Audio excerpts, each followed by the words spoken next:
Hello friends, this is Akanksha Singh. Welcome you on YouTube channel way to JRF। आज हम discuss करने वाले हैं TGT PGT GIC का set number practice set number 8।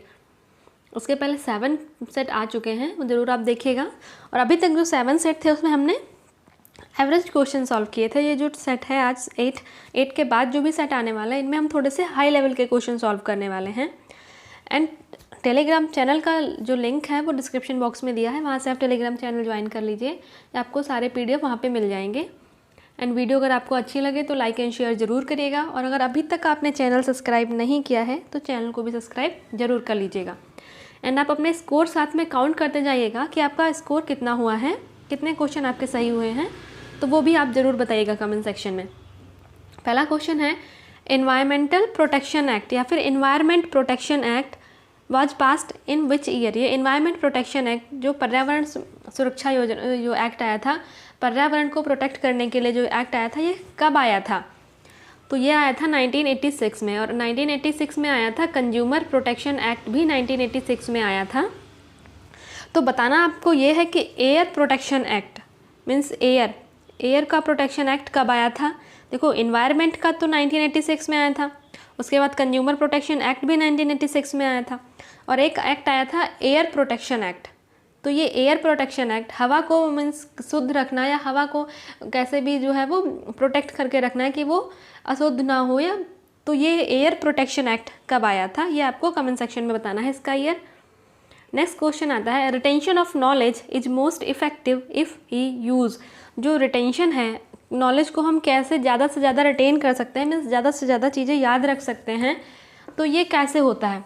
और ये इसमें जो मेथड दिए हैं, audio aid, visual aid, audio visual aid and practical experience. तो हमें कौन सी चीज़ें ज़्यादा याद रहती हैं? जो चीज़ें हम डेली लाइफ में करते हैं या फिर ऐसे चीज़ें जिनको हम प्रैक्टिकली देखते हैं या प्रैक्टिकली करते हैं, तो वो चीज़ें ज़्यादा याद रहती हैं in comparison to audio visual aid. Means हम ऑडियो वीडियो देख रहे हैं, उनसे ज़्यादा अगर हम कोई चीज़ करके अपने बिहेवियर में उसको एक्सपीरियंस कर रहे हैं तो वो ज़्यादा याद रहती है। तो उसका जो करेक्ट आंसर हो जाएगा वो होगा practical experience. Retention of knowledge means knowledge हम कैसे ज़्यादा से ज़्यादा चीज़ें याद रखेंगे या हम नॉलेज को ईजिली रिटेन कर पाएंगे, हमको याद रहेगा, तो वो कैसे होगा? प्रैक्टिकल एक्सपीरियंस से। नेक्स्ट क्वेश्चन आता है, सेल्फ हेल्प फीचर कंटेंस। तो ये सेल्फ हेल्प फीचर होते किस में हैं? ये जो क्लॉथ्स होते हैं, तो ये क्लॉथ में होते हैं सेल्फ हेल्प फीचर, स्पेशली जो बच्चों के कपड़े होते हैं उनमें होता है। तो ऑप्शन क्या है? Hook and eye hole, button and button hole, ribbon and डोरी, इलास्टिक एंड स्नैप्स। तो बच्चों के जो कपड़े होते हैं उनमें रिबन एंड डोरी तो बहुत कम यूज़ करते हैं, यूज़ ही नहीं करते हैं। और हमने यहाँ पे बात की है कि बच्चों के कपड़ों में होते हैं, तो स्पेशली कुछ तो इम्पॉर्टेंस होगा, इसीलिए तो सेल्फ हेल्प फीचर बच्चों के कपड़ों में दे रहे हैं। क्योंकि जब बच्चे होते हैं वो बटन को लगाना या बटन से निकालना उनके लिए थोड़ा डिफ़िकल्ट होता है। तो जो सेल्फ हेल्प फीचर होते हैं, लाइक इलास्टिक हो गया, और वो जो चिप करने वाले कपड़े होते हैं इनको ऐसे चिपका दिया, तो ये चीज़ें होती हैं सेल्फ हेल्प फीचर वाली, जिससे बच्चा जो है इजीली कपड़े पहन सकता है, निकाल सकता है। तो इलास्टिक और स्नैप्स जो होते हैं ये सेल्फ हेल्प फीचर में आते हैं और ये बच्चों के कपड़ों में ज़्यादा मिलते हैं। नेक्स्ट क्वेश्चन आता है, community development programme was started from. जो कम्युनिटी डेवलपमेंट प्रोग्राम है, सामुदायिक विकास कार्यक्रम, ये कब स्टार्ट हुआ था? तो ये स्टार्ट हुआ था 2 अक्टूबर 1952 में।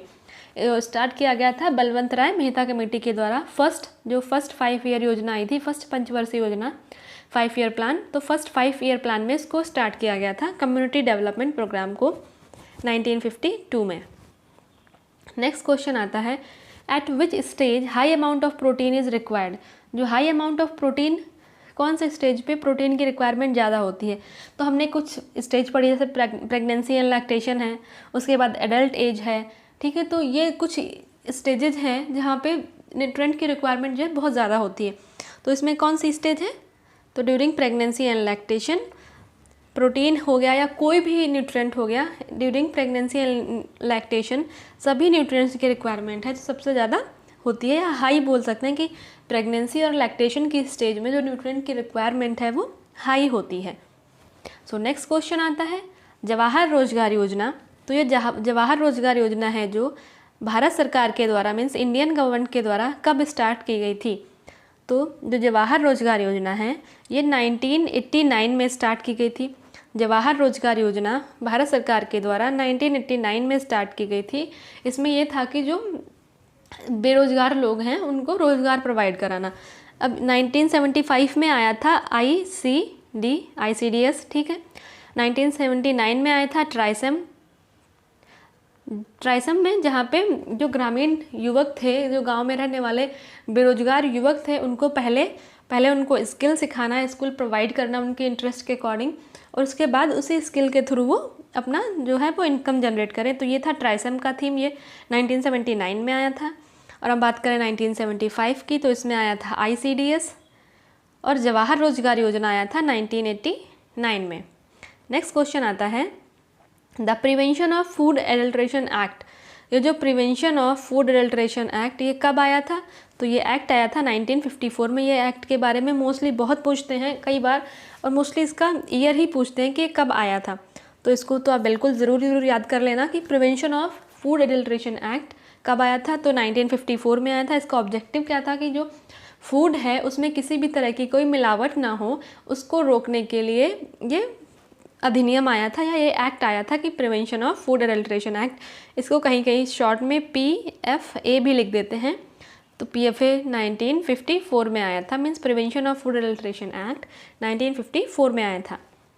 नेक्स्ट क्वेश्चन आता है एंटीबॉडीज़ जो हैं फाइट अगेंस्ट, जो एंटीबॉडीज़ हैं ये फाइट करती हैं अगेंस्ट, किसके अगेंस्ट जो है फाइट करती हैं? हमारी बॉडी को प्रोटेक्ट करती है, क्योंकि एंटीबॉडीज़ हमारी बॉडी में होती हैं। तो ये कौन सी चीज़ें हैं जिनसे हमारी बॉडी को प्रोटेक्ट करती हैं? एनवायरमेंटल कंडीशन नहीं, क्राइसिस मीन्स कोई संकट है, कोई प्रॉब्लम आ रही है तो नहीं, फिर है इन्फेक्शन। हाँ, इन्फेक्शन, जो हमारी एंटीबॉडीज़ ये होती हैं ये हमारी बॉडी को इन्फेक्शन से बचाती हैं। शॉर्टेज ऑफ न्यूट्रिशन, अब न्यूट्रिशन की कमी हो रही है तो एंटीबॉडी ही नहीं बनेगी प्रॉपर, तो मीन्स ये न्यूट्रिशन से भी नहीं बचाती। अब न्यूट्रिशन की शॉर्टेज है तो उसके लिए न्यूट्रिशियस फूड लेना पड़ेगा, तो इस पर ये भी नहीं होगा। तो एंटीबॉडीज़ जो हैं, एंटीबॉडीज़ हमारी बॉडी को इन्फेक्शन से बचाती हैं। नेक्स्ट क्वेश्चन आता है मोटिवेशन फैक्टर इन बिहेवियर। जो भी हमारी जो मोटिवेशनल फैक्टर होती हैं वो क्या है? ऑप्शन है values, standard, goal, all of the above. तो यहाँ पे ऑल ऑफ द अबव देख के लोग हो सकता है कि ऑल ऑफ द अबव लगा दें, बट नहीं। जो हमारे मोटिवेटिंग फैक्टर होते हैं, हमारे मोटिवेशनल फैक्टर क्या होते हैं? हमारी वैल्यूज़ होती हैं, मीन्स हमारी वैल्यूज़ जो हमारे पर्सनल डिज़ायर्स, इंटेंशन से बनती हैं, वहीं से हम अपने वैल्यूज़ से हमारी जो हमें मोटिवेट करती हैं, फिर वहाँ से हम अपने गोल सेट करते हैं, स्टैंडर्ड सेट करते हैं। तो मीन्स सबका जो एक बेसिस है वो है हमारी वैल्यूज़। तो जो मोटिवेशनल फैक्टर होती हैं ये होती हैं हमारी वैल्यूज़। नेक्स्ट क्वेश्चन आता है muscles fatigue is due to the accumulation of. जो मसल में जो फटीग होता है, मीन्स हम देर तक एक्सरसाइज कर रहे हैं या कुछ काम कर रहे हैं तो मसल में थकान लगती है, तो वो किसकी वजह से होती है? तो वो होती है लैक्टिक एसिड की वजह से मसल में फटीग आता है, लैक्टिक एसिड। नेक्स्ट क्वेश्चन आता है in human body rectum is a part of. जो ह्यूमन बॉडी है उसमें जो रेक्टम है ये कौन सा पार्ट है? तो ये रेक्टम जो है ये डाइजेस्टिव सिस्टम का एक पार्ट है। नेक्स्ट क्वेश्चन आता है कटलरी मटेरियल इंक्लूड्स। सबसे पहले ये कटलरी मटेरियल होते क्या हैं? कटलरी मीन्स ऐसे चीज़ें जो हमको फूड सर्व करने में या फूड को खाने में हेल्प करते हैं, ये आती हैं कटलरी में। तो यहाँ पे हम देखते हैं हमें फूड सर्व करना और खाना, उसकी प्रिपरेशन में क्या यूज़ हो रहा है, कुकिंग में क्या यूज़ हो रहा है, ये सब कुछ भी नहीं, सिर्फ जो फूड हमें सर्व करने में और ईट करने में हेल्प करते हैं वो होते हैं कटलरी। तो इसमें करेक्ट ऑप्शन क्या है? देखते हैं option spoon, pillar and greater. ये पीलर और ग्रेटर क्या है? ये तो प्रिपरेशन में आते हैं, तो ये गलत हो गया। स्पून, नाइफ एंड पीलर, देखो पीलर यहाँ पे भी है, पीलर यहाँ पे भी था, तो ये भी गलत हो गया। फोर्क, ग्रेटर और स्पून, तो ये भी गलत हो गया। तो आया क्या? Knife, fork and spoon. ये सही है क्योंकि नाइफ से हम फूड कट करते हैं, कि वेस्टर्न, अगर हम वेस्टर्न कल्चर की बात करते हैं तो वहाँ पे नाइफ, फोर्क और स्पून यही सब यूज़ होता है फूड को खाने के लिए। तो ऑप्शन नंबर डी जो है वो करेक्ट ऑप्शन है। नेक्स्ट आता है 14 question number, which is not the type of human resource. इसमें से कौन ह्यूमन रिसोर्स मीन्स मानव संसाधन, इनमें से कौन सा नहीं है? तो ऑप्शन क्या है? नॉलेज, एनर्जी, इंटरेस्ट और मनी। तो ये मनी जो है ये ह्यूमन रिसोर्स नहीं है, ये नॉन ह्यूमन रिसोर्स है। मनी जो है ये नॉन ह्यूमन रिसोर्स है। टाइम कहीं कहीं ह्यूमन एंड नॉन ह्यूमन दोनों में आता है, ठीक है। तो मनी जो है वो नॉन ह्यूमन रिसोर्स है। नेक्स्ट आता है पपेट। जो पपेट कठपुतली वो क्या है? ऑडियो एड है, विजुअल एड है, ऑडियो विजुअल एड है, नन ऑफ दिस। तो जो कठपुतली है वो ऑडियो विजुअल एड है, ठीक है। नेक्स्ट क्वेश्चन आता है the bandage tie for the head is, head means अगर सर में चोट लगती है या उसके लिए जो बैंडेज लगाए जाते हैं वो कैसे होते हैं? स्क्वायर होते हैं, लॉन्ग होते हैं, हेक्सागोनल होते हैं, ट्रायंगुलर होते हैं। तो जब सर में चोट लगती है कभी, उसके लिए जो बैंडेज यूज़ किए जाते हैं वो ट्रायंगुलर होते हैं, त्रिकोणी होते हैं। जो सर में यूज़ करने वाले बैंडेज मीन्स पट्टी, तो ये त्रिकोणी होती हैं, ट्रायंगुलर होती हैं। नेक्स्ट क्वेश्चन आता है warp and weft thread are tied and dyed in. यहाँ पे हमने बात की कि वार्प और वेफ्ट थ्रेड को टाई करते हैं, उसके बाद इनको डाई करते हैं, उसके बाद इनसे जो भी डिज़ायर्ड हमारा डिज़ाइन बनाना है या कपड़ा बनाना है हम वो बनाते हैं। तो ऑप्शन क्या है? बांधनी एंड पटोला। मीन्स बांधनी में हम क्या करते हैं, सिंपल सा हमारे पास पूरा फैब्रिक है, उसमें अपने पैटर्न के अकॉर्डिंग उसमें धागे बांधते हैं और उसको फिर डाई कर लेते हैं। तो यहाँ पे तो वार्प एंड वेफ्ट का तो काम ही ख़त्म हो गया, इसमें हम डायरेक्ट फैब्रिक को डाई कर रहे हैं। बचा क्या? पटोला। पटोला में हमें जो भी डिज़ाइन बनानी है हम उसके अकॉर्डिंग अलग अलग वार्प अलग अलग वेफ्ट को डाई करते हैं, उसके बाद उससे डिज़ाइन बनाते हैं। तो पटोला में अलग अलग वार्प एंड वेफ्ट डाई करते हैं, दोनों आता टाई डाई में ही, टाई एंड डाई में ही है। इसमें हम बांधनी में हम फैब्रिक को डायरेक्ट फैब्रिक को डाई करते हैं, पटोला में हम पहले वार्प एंड वेफ्ट अलग अलग धागों को डाई करते हैं, उसके बाद इससे डिज़ाइन बनाना है वो हम कपड़े बनाते हैं। तो पटोला इसका करेक्ट आंसर हो जाएगा। नेक्स्ट क्वेश्चन आता है which among the following factor affect the meal planning. इनमें से कौन से फैक्टर हैं जो मील प्लानिंग को अफेक्ट करते हैं? मीन्स जो हमारा जो मील बनाना है, भोजन जो बनाना है कि भोजन को कैसे प्लान करना है, तो कौन से फैक्टर हैं जो मील प्लानिंग को अफेक्ट करते हैं? तो ऑप्शन क्या है? एज है, फिजिकल नीड्स है, ऑक्यूपेशन है, ऑल ऑफ द अबव। तो सिंपल सी बात है, अगर हम मील प्लानिंग कर रहे हैं तो वहाँ पे एज भी अफेक्ट करेगा, क्योंकि बच्चे हैं तो उनके लिए कम अमाउंट ऑफ फूड चाहिए बट उनको न्यूट्रिएंट ज़्यादा चाहिए। तो ऐसा फूड प्लान करेंगे कि अमाउंट उसका कम हो बट न्यूट्रिएंट में वो डेंस हो, कंसनट्रेटेड न्यूट्रिएंट हो उसमें। फिजिकल एक्टिविटी, अब कोई हैवी वर्कर है तो उसको एनर्जी या फिर उसको जो न्यूट्रिएंट्स की रिक्वायरमेंट है वो ज़्यादा होगी। ऑक्यूपेशन के अकॉर्डिंग अगर कोई पूरे दिन बैठ के काम करता है तो वहाँ पे उसको न्यूट्रिएंट की रिक्वायरमेंट कम होगी। तो ये ऑल ऑफ द अबव, सभी ऑप्शंस या सभी फैक्टर्स जो हैं ये मील प्लानिंग को अफेक्ट करते हैं। देन नेक्स्ट क्वेश्चन आता है fruits and vegetables are good source of. जो फ्रूट और वेजिटेबल हैं ये किस चीज़ के गुड सोर्स हैं? तो सिंपल सी बात है, जो फ्रूट और वेजिटेबल होते हैं ये विटामिन के गुड सोर्स होते हैं, जो हमारी बॉडी के फंक्शंस को रेगुलेट करते हैं। ये एनर्जी, प्रोटीन कुछ भी नहीं प्रोवाइड करते हैं, बट हमारी जो बॉडी की बेसिक फंक्शन होते हैं उनको रेगुलेट करते हैं, हमारी बॉडी को इम्यून सिस्टम इम्प्रूव करते हैं।